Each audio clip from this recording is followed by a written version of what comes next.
Много ще скъсат разликата и ще поизместят. Не има лесно на руснаците, те са на висилка. Един уред, който иска голямо внимание и прецизност при самото изпълнение. Междувременно 14,633 за Игнатиев. Спрямо 15,2 на първи. Виждате колко голяма разлика над вече 5 трупат десети от първите изпълнения на уредите. Така е. До тук виждаме едно много чисто съчетание Ткачов. Много интересно гръбно въртене. Не се вижда такова. И в продължение видяхте 3-4 въртежа с много интересното държане. Така описано в правилника това упражнение. Много красиво. Две обтегнати извин, никакво рискуване, много точно. Отлично съчетание. Усмивка. Остава за този гимнастик още един уред. Размаху. Ето тази смяна до италиански. Прихващане. Един Ткачов с обръщане 180 градуса. Още един с разтворени крака. Веднага влизане във въртеж. И отскок.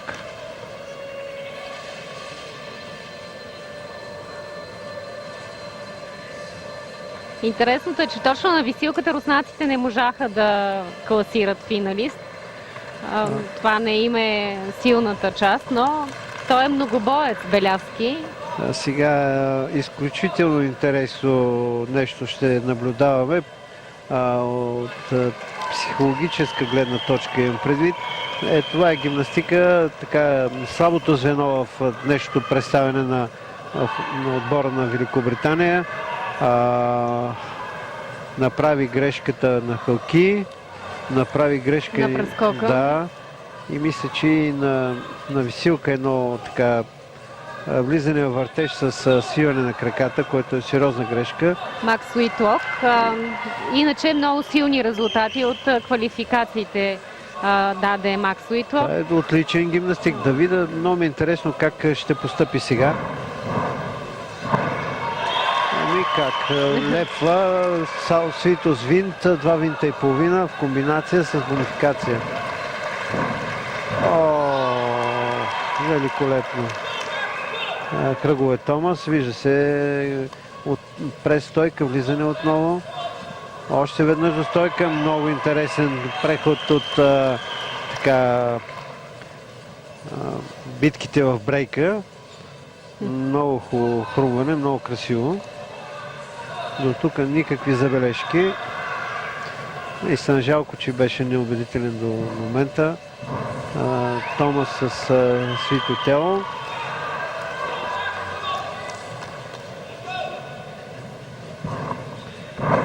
Да, винт и половина. Много тежки е за изпълнение винтови серии в комбинация. Да видим за накрая какво е избрал. 3 винта, разбира се. Навъртя 10 на 12 винта в едно съчетание. Само от земята колко аванс натрупаха британците, след като и момчето, което видяхме, т.е. не можахме да видим в прякото предаване, но видяхме Кришчан Томас какво направи на земята, оценка над 15. Тук също очакваме от този порядък на Уитлок. Руснаците получават оценки от порядъка на Белявски 14,6 на висилка. Не, че руснаците ще загубят много хубав ковач с обтегнато тяло, но просто британците ще съкратят. От две съчетания над точка, ако и третото е такова, ще иде точка и половина само за един уред, а остава последния уред. Много интересна борба. Тук закъса гимнастика. Да, грешка. Да. Има връщане на движение.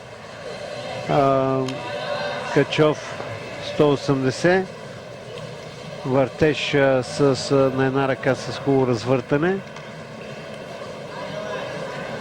Тук това не е закъсване, така е предвидено съчетанието, но имаше връщане на мах, което според мен е минимум 5 десети.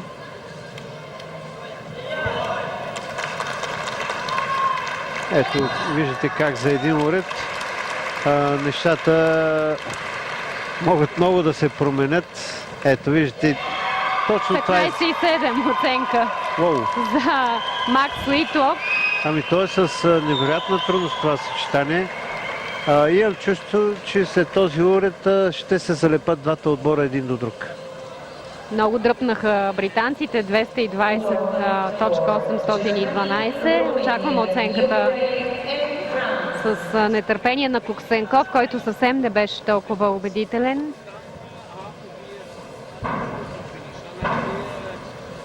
После руснаците ще дойдат на земя. Имат добри изпълнители на земя, Белявски, Аблязин, така че ще имат възможности те да понатрупат аванс, но пък британците с коня, ако играят така както могат, много битката е изключителна. Невероятно състезание. Няма как човек да си пожелае по-добро развитие, смисъл, по-напрегната борба до самия край. Много е така... Представете си, че регламента позволява един отбор да се откъсне с 5, 6, 7 точки от първите два-три уреда, то няма стигане. Александър Царевич на успоредка виждаме запис от неговото изпълнение. Един доста висока оценка получи. Но... Много висок състезател и много хубаво се вижда неговото изпълнение. Заставайки отстрани на успоредката, въртеж до стойка на една ръка на уникално изпълнение. Оттам директно Диамидов напред, така нареченото фили, още един въртеж. От въртеж две назад с фитотел до мишци. Още едно хили. Наистина си заслужава оценката. Лев чупка. 15-233 оценка, която извежда до четвърто място тима на Беларус. Русия, Великобритания, Холандия и Беларус. Така изглежда. И както бяха две точки 60, сега са на 81 от други. Просто последния уред ще има огън и жупел тук в залата и по екраните. Като знам характера на британските гимнастици, от втория уред до тук са догонващи. Да видим как пък ще постъпят руските им съперници. Преди това обаче украинците, наблюдаваме ги в битката им за отличие, ще успеят ли за бронза да се преборят. Там мисля, че е отворена вратата. Да, но много ще са щастливи, ако завоюват бронзовите медали. То най-вероятно може и така да се получи. Битката за златото. Така малко украинците имат привилегията да са на завет от преценки, прогнози и така и от очаквания. Ето, това са руски винтове, много коректно изпълнени, без никакво докосване на краката до подиума. И последвалата сила стойка от шпагат. И тези момчета ще имат така възможността на един много труден уред като кон с гривни да защитят временната си позиция. Докато германците, например, сега са на успоредка, след това идват на висилка и двата уреда са им доста добри изпълнители. Ами хубаво така се случи, че и на британските гимнастици земята и коня са много силни. При германците по предварителни прогнози и това, което сме виждали и те са показвали, успоредката и висилката са много силни, така че борбата ще е много здрава. Ето първият от тези, които показваме, Себастиан Кример за Германия. По-чисто от това, което той показа долу до стойка, още едно до единия брус, не сме наблюдали в днешното състезание. Изключително те удържане. Няма, спирам да го хваля. Излишен мах, просто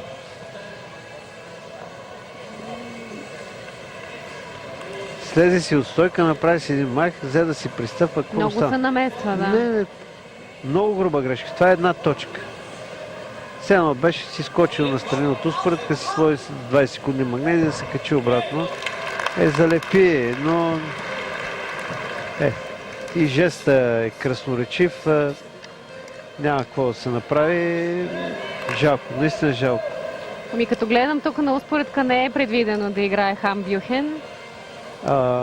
Естествено, за него предстои висилката. Силката, да.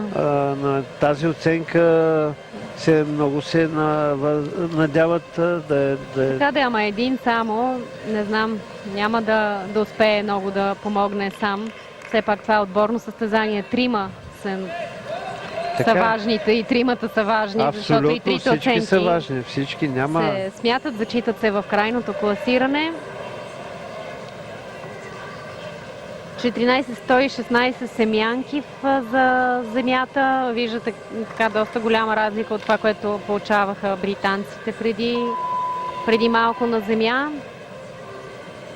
Ами, точка и половина в едно съчетание е огромна разлика, но каквото като трудност може да се напъха, използвам умишлено този израз, в едно съчетание, защото за тези 70 секунди да вкараш толкова трудни упражнения и да ги направиш по такъв убедителен начин, никак не е лесно. Отлично подготвени физически са всички екипи на Великобритания на европейското. Два винта, обтегнато с половинка.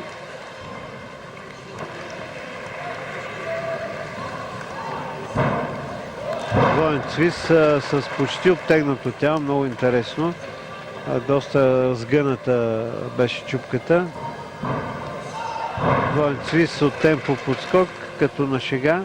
Използва новото правило, че може към средата на срещуположната страна да изпълни серия гимнастика.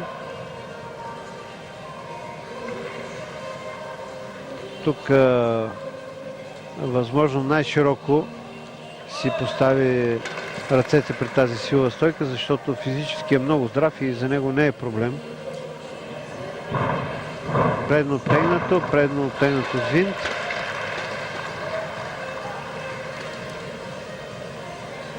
И следва финал на съчетанието. Ето такова забавене при изпълнението на британските гимнастици нямаше, но много хубава тук кара. Браво на украинските гимнастици, много добре подготвени са, хомогенен състав. 14-100 за Кример. Близо 15 ще да му оценката, но Пак ми се струва височка предвид грешките за изпълнения, които ми се струва, че трябваше да бъдат наблюдавайки, наблюдавайки съчетанието, не се видя някоя груба грешка, но ако имам време на шампионата на успоредка, ще го обясня много подробно това правило. Просто слезе от стойка, направи един мах и се върна в стойка. Това е абсолютно недопустимо за толкова класен гимнастик. Мога да го прилича с да се силиш да биеш дуспа, да не оцелиш топката. 14-266 за Радивилов. Пета позиция към момента за украинците. Още един гимнастик, мисля, трябва да играе за Украйна. Сирил Томазон е сега към коня. Французинът е майстор на този уред. Най-вероятно ще започне с махова част. Има задължително изискване. Да, точно така. До стойка, естествено. Още веднъж до стойка. Много, много класа има в това изпълнение. Виждате каква разлика. Вчера на един от гимнастиците, така за малко и да го критикувам, който не ми е работа, но много такива едни скромни ножички. Едва му излизаха краката над гривните. Тук виждаме как трябва да се изпълняват. Низ от руски винтови преходи. Този преход през по дължина на уреда се нарича магер. И отскок много чисто, качествено съчетание. Европейски и световен вице-шампион е на този уред Томазоне за 2011 година. Там да се наместиш в такова класиране и Радивил с не висока оценка. Олег Верняев сега се подготвя за Украйна. Последният в украинския състав на земя.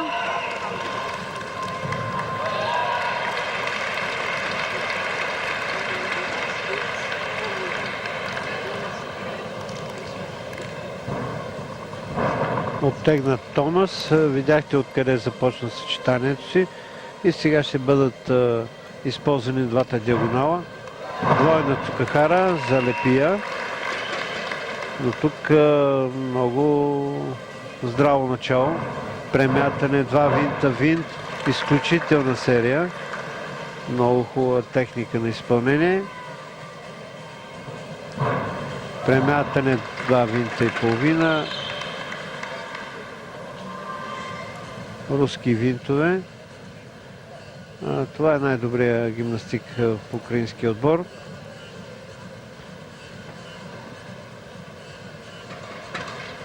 След тази японска стойка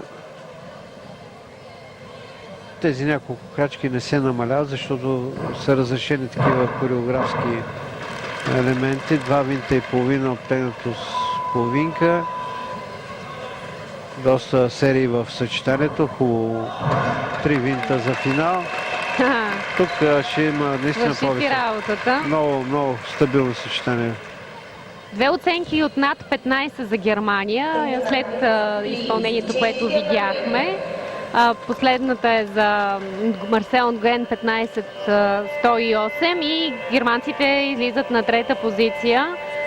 Остава да видим оценката обаче на Верняев, за да разберем какво е класирането. Преди последния уред Русия и Великобритания в остра хватка за титлата, европейската титла, Украйна и Германия пък в битка за бронзовото отличие с доста предимство според мен за Украйна. Точка и половина разлика между двата отбора.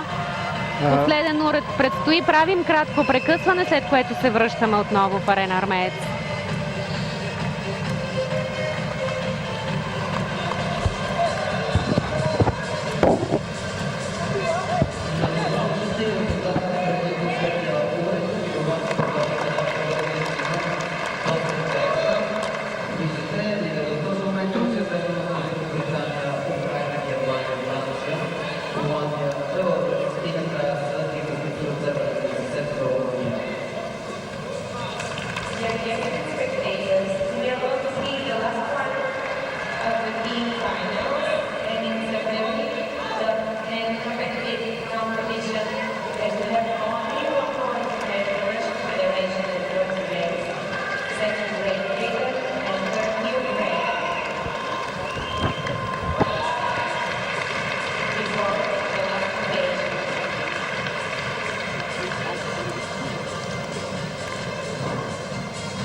Секунди имаме още.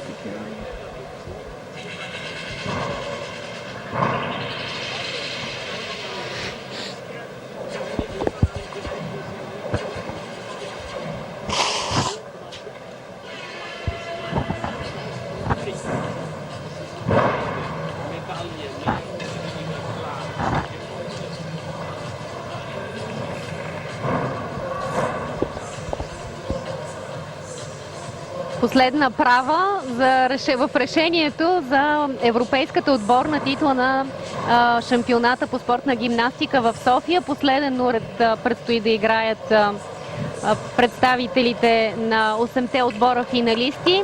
Два са тимовете, които спорят за златните отличия. Русия води пред Великобритания. Украйна и Германия пък са в битка за бронзовите медали. Руснаците играят на земя, британците на кон с гривни и двата отбора имат специалисти на тези уреди. В този смисъл са доста изравнени силите. В втората част от това състезание, последната права, украинците ще вземат мястото след британците на кон с гривни, пък германците отиват на висилка, където майстора на този уред, Фабиан Хамбюхен, ще се опита да помогне на своите. Коня е тежък уред, специфичен. Стана дума неведнъж в нашите коментари. Ние насочваме вниманието си към изпълнението на Никита Игнатиев. Междувременно Дани Първис е на кон вече за Великобритания. Според мен нещата ще се решат на коня с гривни. До сега не е наблюдавано такова нещо. Тук излизане на руския гимнастик от квадрата 1/10 грешката, не повече. Томас със свито тяло. На коня с гривни ще бъде решено, защото два от отборите в тройката на временното класиране са именно на кон с гривни, Украйна и Великобритания. Тук много красиво изпълнение, Томас, кръгове до стойки обратно. И едно колебание, неточност ще реши кой да е от тези два отбора, но това, което не се е наблюдавало до сега, е вкопчването по двойки. Първите два, трети, четвъртия, петия, шестия и седмия, осмия. Просто така се оформи класирането към момента. Но да проследим последните изпълнения за днешния финален ден. 2 винта и половина. Как му е дало сърце да избере точно тази серия. Това е най-трудното упражнение за преземяне като финална серия, но много хубаво съчетание. На последното впечатление, особено важно. Да. За съдиите Никита Игнатиев беше това. Голяма отговорност легна на плещите на това момче. Виждаме какви хубави серии обаче. Ето тук излизането. Няма как да остане незабелязано. То ще бъде отнето като грешка от крайната оценка. 1/10 е. Не е голям проблем. Съчетанието му беше хубаво. 13,933 междувременно. За Дани Първис оценката не е много... И неочаквано ниска за него. Да. Сега ще видим европейския шампион на този уред, който няма да успее да защити титлата си тук. 15 за Никита Игнатиев. Дано да издържат руснаците. Следващите двама, които ще играят, са финалисти на земя. Ето, две съседни съчетания, една точка разлика. Да. Смисъл на кон и на земя. Дели ги някакви си 5-6 метра. Така е разположен подиума, но всяко следващо съчетание води до емоции, до размесване, до прекрояване на таблицата.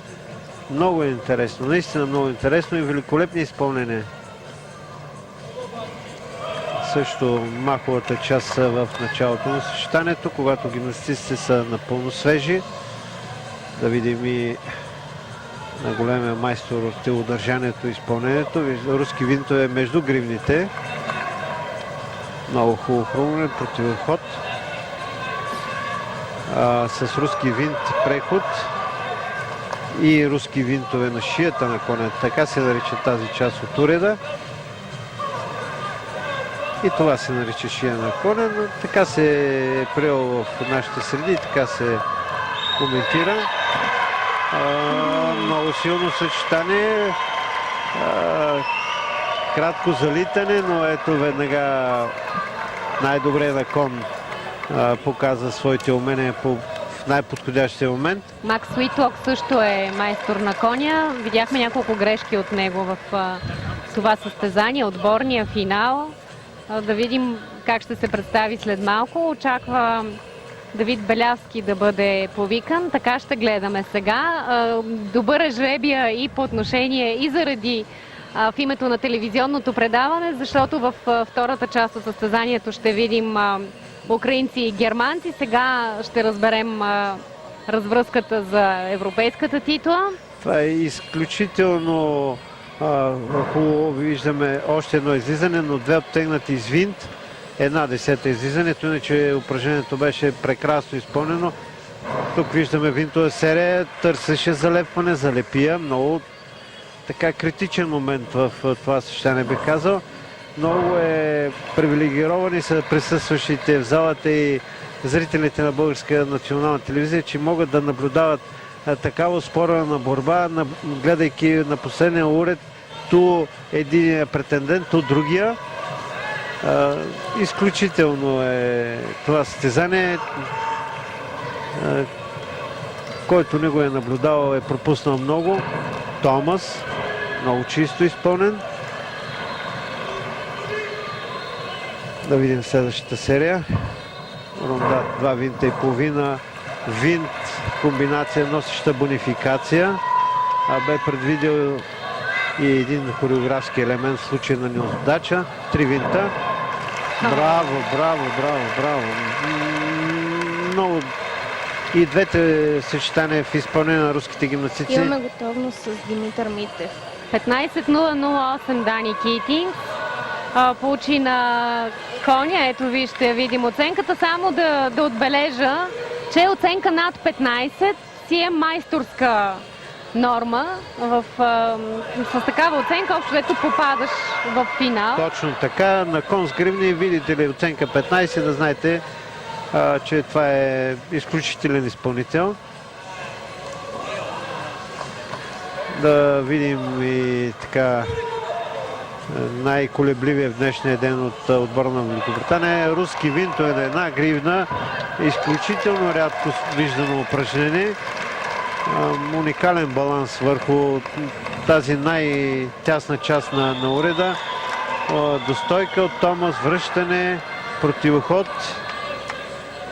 Преход напред през гривните на името на легендарния унгарски гимнастик Золтан Магер. Руски винтове за финал. Руски винтове накрая и отскока не от руски винт. Избрал е по-класния. Уникално.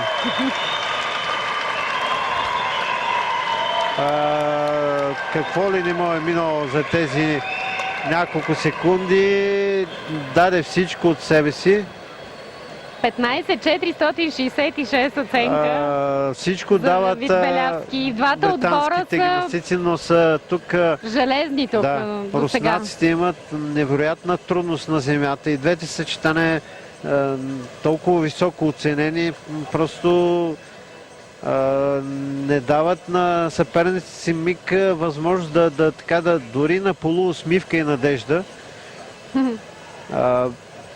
Ето от този човек, от това изпълнение зависи златния медал в отборната надпревара, шампионската титла. Денис Саблязин.